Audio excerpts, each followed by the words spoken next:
Every poem creates an image in the mind of a person, of a reader, and this poem is a perfect example of imagery. It's a figurative language to represent objects, actions, and ideas in such a way that it appeals our physical senses. Mostly, it appeals our visual sense.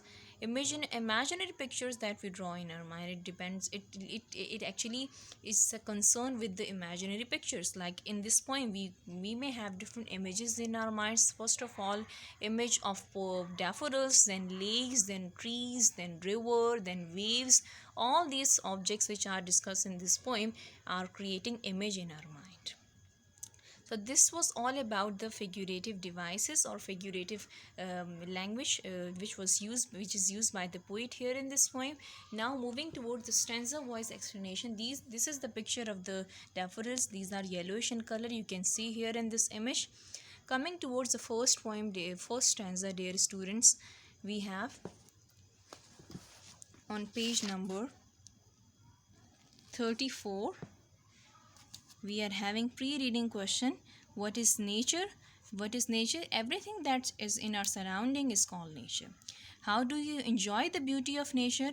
By going to the place of natural beauty, of course, we can enjoy the beauty of nature.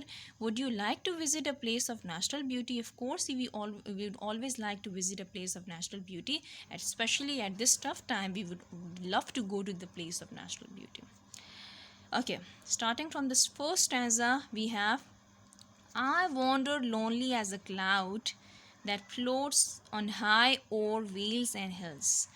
Wandered means move aimlessly or without any destination, and floats is a verb. It means be in motion due to some air or water current. So both these words are verb. Floats mean to be in motion. Wandered lonely as a cloud. Very clear simile the poet is using by comparing himself with that of cloud. And wandered means aimlessly. Vales are used for valleys.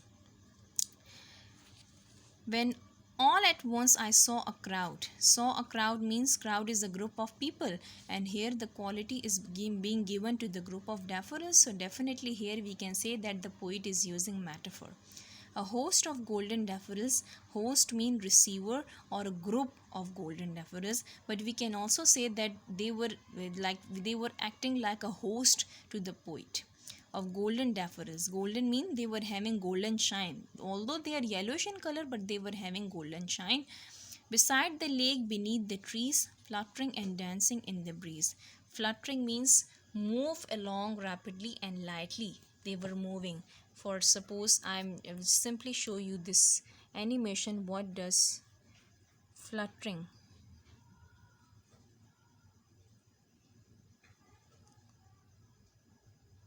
This is the fluttering. This way they were fluttering. They were moving actually.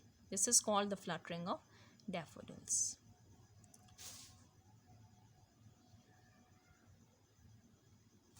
So they were fluttering and dancing. They were moving in the breeze. Breeze is the cool, fresh air is called breeze. I wandered lonely as a crowd means he was wandering. The poem starts with giving a sense of isolation. What the poet is saying that the poet William Wordsworth suffered a great isolation in his life. He lost his mother in a very early age. Then he also came across some other so many traumas and so many other he was having a very disturbed life. He lost his 3 kids. So the poem reveals this kind of background. Gives the poem a great meaning. The poem reveals that he feels more comfortable when thinking about the afterlife. So this experience of wandering as a cloud was either a dream or a vision or a glimpse of heaven. So means he was trying to be in the place which is of heaven, some kind of heaven. So all these things are here. The poet is using simile. Here the poet is using metaphor. And host of golden daffodils beside the lake beneath the trees. Dancing is a human act which is given to the daffodils. So what can we say? Here the poet is using personification. The human quality is given to the daffodils. It means that the poet here is using personification. So the poem begins with the establishing isolation, And the language of the first stanza is very simple and establish a sense of calm which is disturbed by the presence of daffodils.